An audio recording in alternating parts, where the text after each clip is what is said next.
Hello students, मेरे प्यारे विद्यार्थी छात्र छात्राओं, हिंदी कक्षा में हिंदी क्लास में तुम सबका स्वागत है। आज हम व्याकरण पर आवृत्ति लेंगे, रिवीजन आवृत्ति लेंगे। कारक और विराम चिन्ह हम सबको पता है। 5वीं, 6वीं, 7वीं, 8वीं कक्षा तक हमने इसका अभ्यास किया हुआ है। आज सिर्फ उसकी आवृत्ति करेंगे, रिवीजन, जिसे हम रिवीजन कहते हैं। कारक, उसके प्रकार। कारक, उसके प्रकार। कारक 8 हैं। कारक का मतलब होता है संज्ञा या सर्वनाम के जिस रूप से उसका संबंध उसी वाक्य में क्रिया के साथ जाना जाए उसे कारक कहते हैं। कारक 8 हैं। कर्ता कारक, कर्म कारक, करण कारक, अपादन कारक, संप्रदान कारक, संबंध कारक, अधिकरण कारक, संबोधन कारक। संज्ञा या सर्वनाम के जिस रूप से उसका संबंध वाक्य में क्रिया के साथ जाना जाए उसे कारक कहते हैं। कारक को हम विभक्ति प्रत्यय भी कहते हैं। तो यहाँ पर कारक, कर्ता कारक, कर्ता कारक में ने विभक्ति प्रत्यय लगता है। कर्ता कारक, कारक, कारक के भेद, कारक चिन्ह को परसर्ग चिन्ह भी कहते हैं और विभक्ति प्रत्यय भी कहते हैं। कर्ता कारक में ने विभक्ति प्रत्यय लगता है। वाक्य रोहित ने पत्र लिखा। इस वाक्य में कर्ता स्वयं क्रिया करता है। नंबर 2, कर्म कारक। कर्म यानी को विभक्ति प्रत्यय, कारक चिन्ह को। राम ने रावण को मारा। रावण को यहाँ पर कर्म कारक है। राम ने, अगर मैंने कहा राम ने रावण को मारा, इस वाक्य में कारक पहचानो तो तुम दोनों भी लिख सकते हो। राम ने यहाँ पर कर्ता कारक है और क्रिया किस पर हो रही है?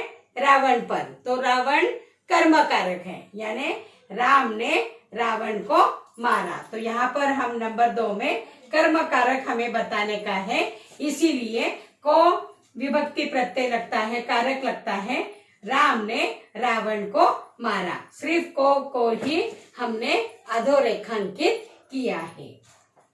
नंबर 3, करण कारक। से के द्वारा राकेश बस से विद्यालय जाता है। यहाँ पर करण कारक में साधन का उपयोग किया जाता है। ये से विभक्ति प्रत्यय अपादन में भी, अपादन कारक में भी से आता है, लेकिन यहाँ पर अर्थकरण कारक में क्या होता है? साधन के द्वारा। साधन, राकेश बस से विद्यालय जाता है, एक साधन का उपयोग किया है, इसीलिए यह करण कारक है। वाक्य बनाने के लिए हम आसानी से वाक्य बना सकते हैं, लेकिन वाक्य जब दिया जाता है तब हमें पहचानना मुश्किल हो जाता है। साधन का उपयोग किया होगा तो वे करण कारक, और अलग होने का अगर भास हो गया तो वे अपादन कारक। करण कारक से के द्वारा राकेश बस से विद्यालय जाता है, यहाँ पर साधन का उपयोग किया गया है, इसीलिए यह करण कारक है। नंबर 4, अपादन कारक। से नदी पहाड़ों से निकलती है, यहाँ पर भी से करण कारक में भी विभक्ति से ही आती है। यहाँ पर अपादन में अलग होने का भास होता है, जैसे पेड़ से पंछी उड़ गए, पेड़ से पंछी अलग हो गए। यहाँ पर वाक्य मैंने दिया है, नदी पहाड़ों से निकलती है। पहाड़ों से उसका दूर हो जाना यहाँ पर हमें दिखाई देता है, इसीलिए ये अपादन कारक। तो बच्चों, से अगर वाक्य दिया होगा पेड़ से पंछी उड़ गए तो ये अपादन अपादन कारक होता है। समझ में आ गया? पेड़ से वे अलग हो गए। और नौकरानी ने झाड़ू से कमरा साफ किया। यहाँ पर साधन का उपयोग किया गया है, इसीलिए वह करण कारक है। तो यहाँ पर अपादन कारक में से कारक है, विभक्ति प्रत्यय है। नदी पहाड़ों से निकलती है, पहाड़ों से वह अलग होने का भास होता है, इसीलिए ये अपादन कारक है। और यहाँ पर नंबर 3 में से के द्वारा राकेश बस से विद्यालय जाता है। बस का उपयोग उसने साधन के मार्फत किया है, इसीलिए वह करण कारक है। नंबर 5 संप्रदान कारक। यहाँ पर विभक्ति प्रत्यय कारक कौन से हैं? को, के लिए। माँ ने सोहम को आम दिया, को संप्रदान कारक। या दादी माँ ने बच्चों के लिए मिठाइयाँ लाई। उसके बाद नंबर 6 संबंध कारक। का, के, की, रा, रे, री। मोहन के नाना जी आए। संबंध कारक यहाँ पर एक दूसरे का संबंध बताते हैं, जैसे का, के, की, रा, रे, री। उदाहरण में मैंने बताया है, मोहन के नाना जी आए। सोहम रोहन का भाई है। इस प्रकार के वाक्यों से एक दूसरे के साथ संबंध जोड़ा जाता है, उसे संबंध कारक कहते हैं। उसके बाद अधिकरण कारक। अधिकरण में और पर यह कारक है, यानी विभक्ति प्रत्यय है, परसर्ग है। यहाँ पर वाक्य मेहमान बगीचे में बैठे हैं, में, या टेबल पर पुस्तक रखी है। पर और में का उपयोग अधिकरण कारक में होता है। उसके बाद नंबर 8 संबोधन कारक। अरे, हे, ओ, यानी संबोधन, किसी को पुकार कर हम बतलाते हैं। हे ईश्वर, बचाओ हमें इस कोरोना की मुसीबत से। ईश्वर को हम पुकार रहे हैं, संबोधन कर रहे हैं। कोरोना की इस मुसीबत से हमें बचाओ। तो आज हमने सबसे पहले कारक के प्रकार कितने, कारक किसे कहते हैं, परसर्ग यानी क्या, इसके बारे में जानकारी सुनी। तो संज्ञा या सर्वनाम के जिस रूप से उसका संबंध क्रिया के साथ जोड़ा जाए उसे कारक कहते हैं। कारक कितने हैं? 8। कर्ता कारक में विभक्ति प्रत्यय लगता है। कर्म कारक को विभक्ति प्रत्यय। करण कारक से और के द्वारा। नंबर 4 अपादन कारक। नंबर 5 संप्रदान कारक। नंबर 6 संबंध कारक। नंबर 7 अधिकरण कारक। और नंबर 8 संबोधन कारक। कर्ता कारक में ने, कर्म कारक में को, करण कारक में से के द्वारा, और अपादन कारक में अलगाव के अर्थ में अलग होने का भास होता है, से ही। उसके बाद संप्रदान कारक को, के लिए। संबंध कारक का, के, की, रा, रे, री। इस प्रकार से वाक्य जोड़ने के लिए इनका उपयोग करके हम संबंध बताते हैं। उसके बाद अधिकरण कारक में, पर, मेहमान बगीचे में बैठे हैं, टेबल पर पुस्तक रखी हुई है। उसके बाद संबोधन कारक अरे, हे, ओ, अजी आदि। इन शब्दों का उपयोग करते हुए हम किसी से संबोधन करते हैं। और मैंने यहाँ पर उदाहरण में बताया है, हे ईश्वर, बचाओ हमें इस कोरोना की मुसीबत से। अभी हम विराम चिन्ह का भी अभ्यास करेंगे। विराम चिन्ह यानी इसकी भी जानकारी तुम्हें पता है, इसकी भी आवृत्ति ही हम आज लेने वाले हैं। विराम चिन्ह वाक्य पढ़ते समय कहाँ कितना रुकना, वाक्य का भाव कैसे प्रकट करना आदि बताने के लिए जिन विविध चिन्हों का प्रयोग किया जाता है उन्हें विराम चिन्ह कहते हैं। विराम का अर्थ है रुकना, विश्राम लेना। विराम चिन्ह कई प्रकार के हैं, नंबर 1 पूर्ण विराम, सदा सच बोलो, यानी चिन्ह नाम वाक्यों में प्रयोग। एक एक उदाहरण मैंने यहाँ पर लिखे हैं। पहला चिन्ह है पूर्ण विराम, सदा सच बोलो। वाक्य पूरा होने के बाद पूरी तरह रुकना है, उसके लिए इस विराम चिन्ह का उपयोग किया जाता है। जैसे सदा सच बोलो, भारत मेरा देश है। नंबर 2 अल्प विराम, अल्प विराम उदाहरण तेजल पानी लाओ। दूसरा उदाहरण गाय बैल भैंस घोड़ा और गधा ये सभी पालतू जानवर हैं।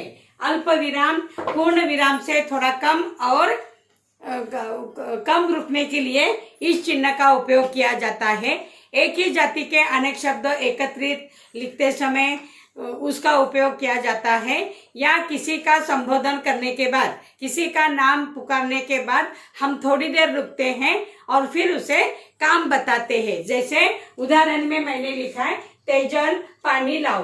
गाय बैल भैंस घोड़ा और गधा ये सभी जानवर है। 2 प्रकार के उदाहरण मैंने यहाँ पर लिखे हैं। संबोधन होने के बाद थोड़ी देर रुककर काम बताना, या एक ही जाति के अनेक शब्द एकत्रित लिखते समय अल्प विराम का उपयोग किया जाता है। उसके बाद अर्ध विराम, एक टिम्ब और अल्प विराम साइन है। तो वाक्य है डटकर परिश्रम करो, परीक्षा निकट है। तो यहाँ पर अर्ध विराम में पूर्ण विराम से कम, अर्ध विराम से ज्यादा देर रुकने के लिए इस चिन्ह का उपयोग किया जाता है, और छोटी छोटी वाक्य एकत्रित करने के लिए इसका उपयोग किया जाता है। जैसे आकाश में काले काले बादल छाए, बरसात नहीं हुई, या डटकर परिश्रम करो, परीक्षा निकट है। 2 वाक्यों को जोड़ने के लिए भी इस अर्ध विराम का उपयोग करते हैं। उसके बाद नंबर 4 प्रश्न चिन्ह, तुम कौन हो। ये प्रश्न चिन्ह की एखादे वाक्य में, वाक्य के अंत में प्रश्न पूछा जाता है। जैसे डिक्टेशन करते समय तुम कहाँ थे, यानी तुम्हें सुनने वाले को लगता है कि वाक्य पूरा होने के बाद वाक्य के अंत में इस चिन्ह का उपयोग किया जाता है। यानी वाक्य में एखादा प्रश्न पूछा जाता है, तब वाक्य के अंत में इस प्रकार का चिन्ह प्रश्न चिन्ह दिया जाता है। प्रश्न चिन्ह को प्रश्नवाचक चिन्ह भी कहते हैं। तुम कौन हो। नंबर 5 योजक चिन्ह, समासक वाक्य धीरे धीरे वह चलने लगा।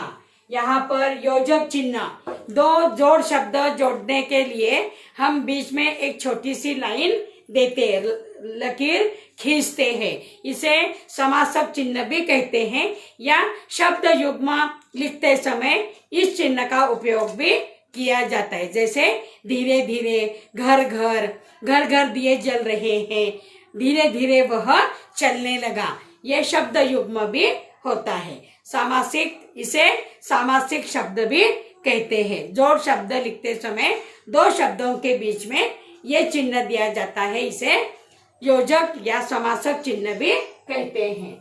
उसके बाद उद्गार चिन्ह, एक लाइन और नीचे एक डॉट, विस्मय सूचक चिन्ह कहते, संबोधन चिन्ह भी कहते, या उद्गार चिन्ह भी इसे कहते हैं।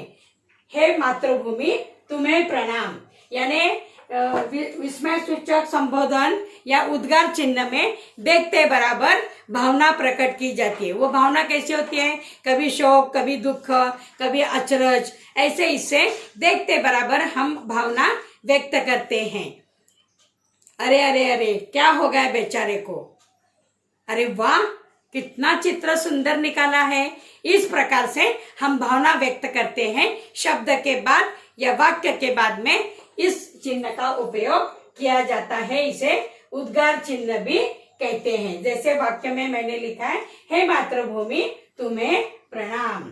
उसके बाद नंबर 7 में 2 दिए हैं। पहले एकहरा अवतरण चिन्ह और ये दुहरा अवतरण चिन्ह, एकहरा और दुहरा अवतरण चिन्ह, अवतरण चिन्ह। अब एकरा अवतरण चिन्ह, पहले का वाक्य लिखा है, गीता एक पवित्र पुस्तक है। हमारा ध्यान केंद्रित करने के लिए हम उसी शब्द की ओर देखते हैं, तब ये एकरा अवतरण चिन्ह का उपयोग किया जाता है। किसी व्यक्ति के नाम, उपनाम या किसी पुस्तक का नाम लिखते समय इस चिन्ह का प्रयोग किया जाता है। अपना लक्ष्य केंद्रित करने के लिए इसका उपयोग किया जाता है। जैसे मैंने वाक्य लिखा है, गीता एक पवित्र पुस्तक है।